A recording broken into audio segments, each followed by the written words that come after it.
Welcome, friends.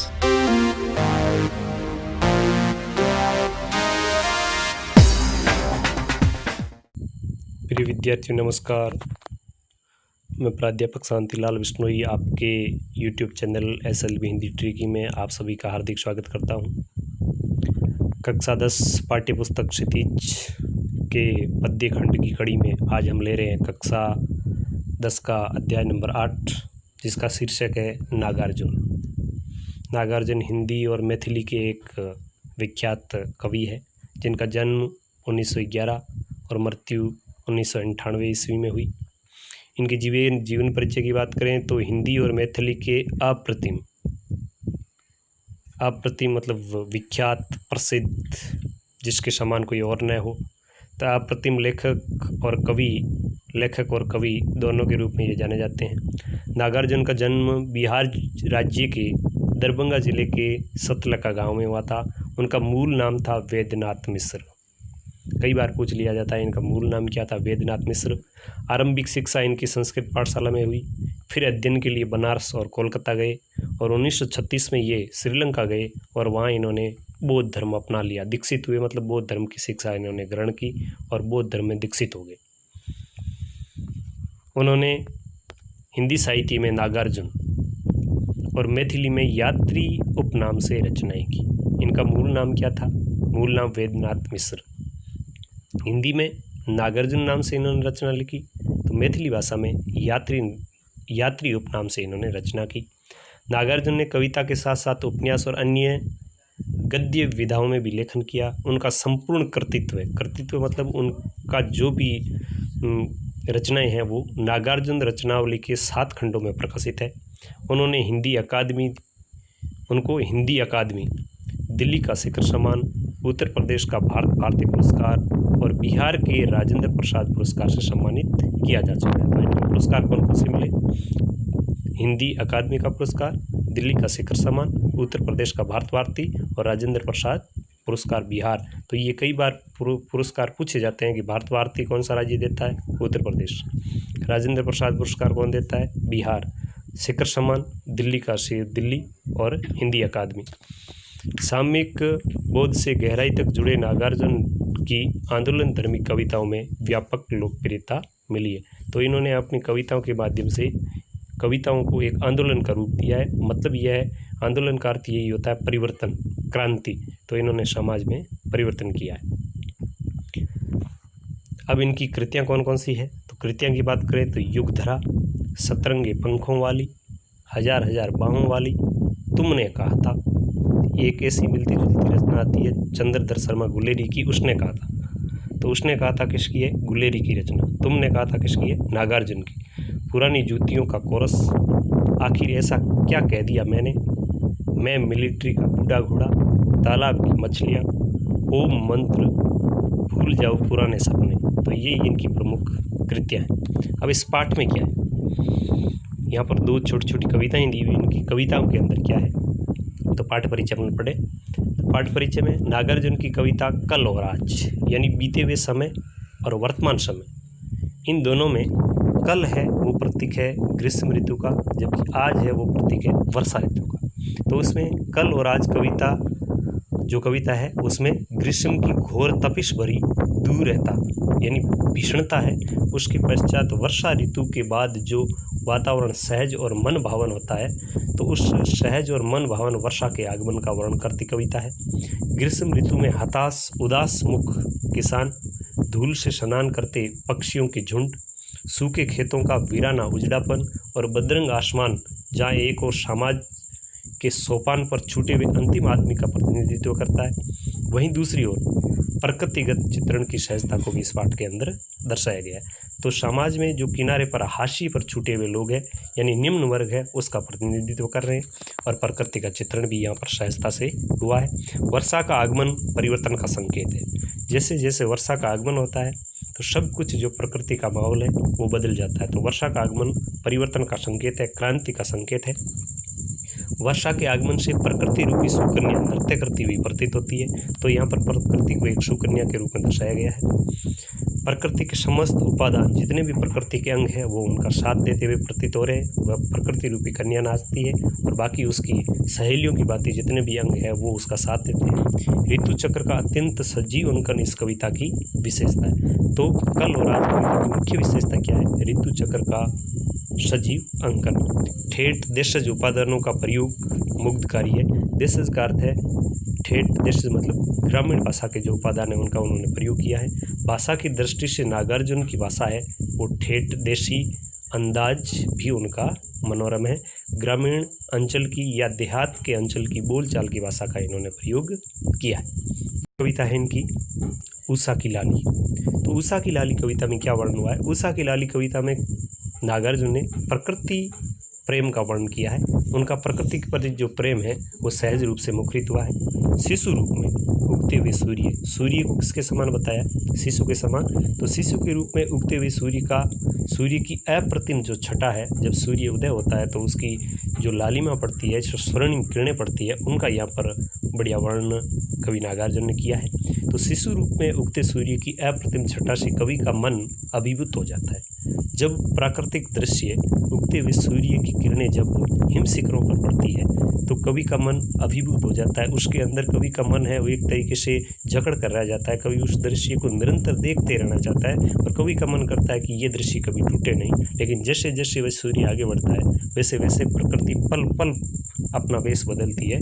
मतलब प्रकृति का दृश्य है वो पल पल परिवर्तित होता है तथा उदय होते सूर्य की केसरी आभा जो हिमगिरी के स्वर्ण शिखर का आभास दे रही है। मतलब हिमगिरी पर्वत है, उसके ऊपर जैसे सूर्य की स्वर्णिम किरणें पड़ती है तो वह हिमगिरी है वो स्वर्णिम पर्वत की भांति है वो दिखाई दे रहा है।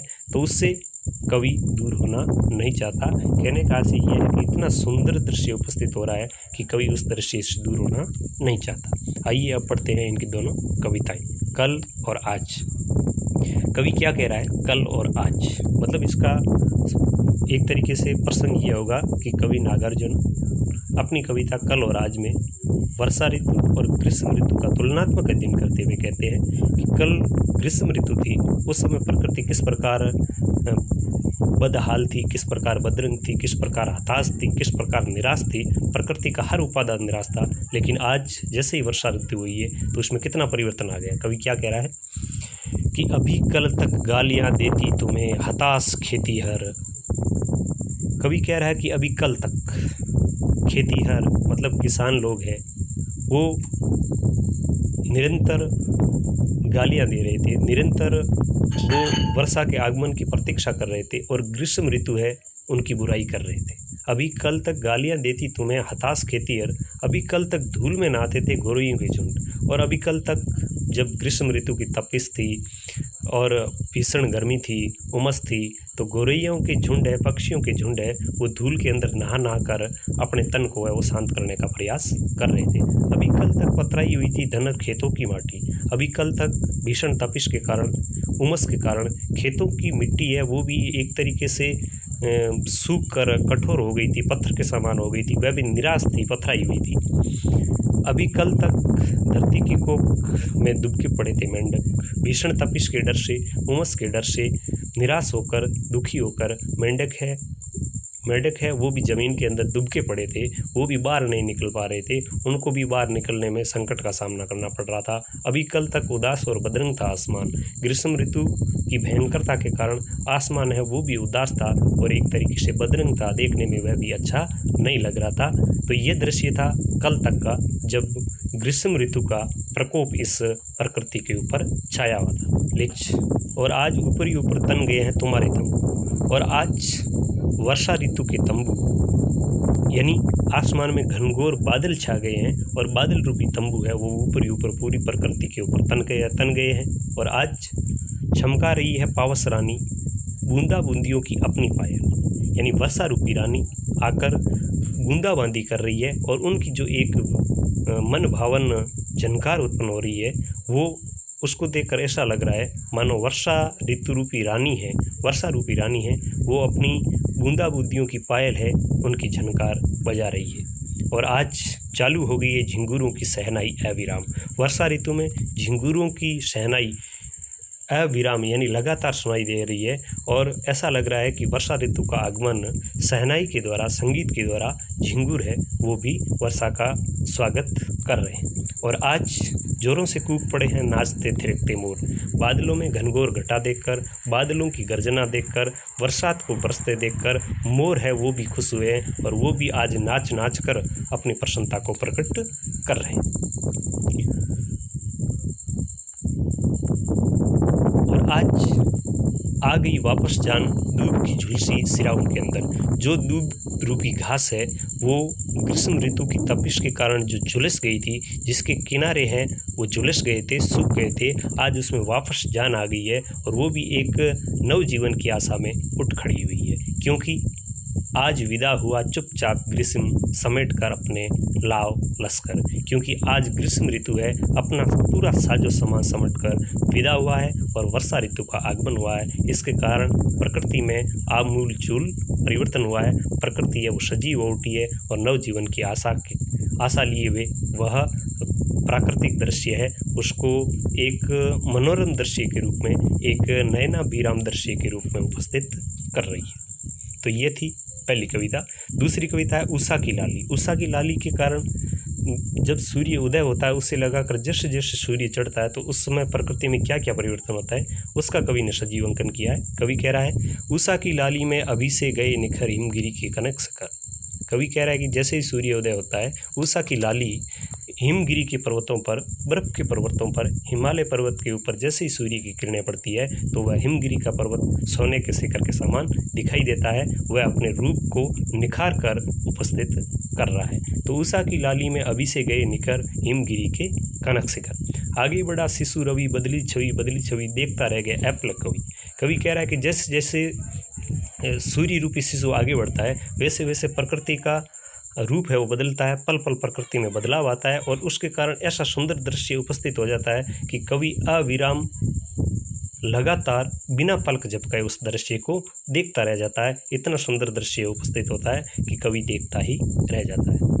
डर था प्रतिपल अरूप यह जादुई आवा जाए न बिखर जाए न बिखर। जैसे जैसे ये रूप बदल रहा है, पल पल प्रकृति का वेश है वो परिवर्तित हो रहा है, तो कवि को एक प्रकार का डर है कि ये ऐसा जादुई दृश्य है, यह एक अपरूप जो दृश्य है, ये एक प्रकृति के अंदर जादुई आभा है, ये प्रकृति का जो नयनारा विराम दृश्य है वो बिखर न जाए, इस बात का कवि को डर है। क्योंकि कवि की चेष्टा है, कवि की इच्छा है कि मैं लगातार इस दृश्य को देखता रहूं।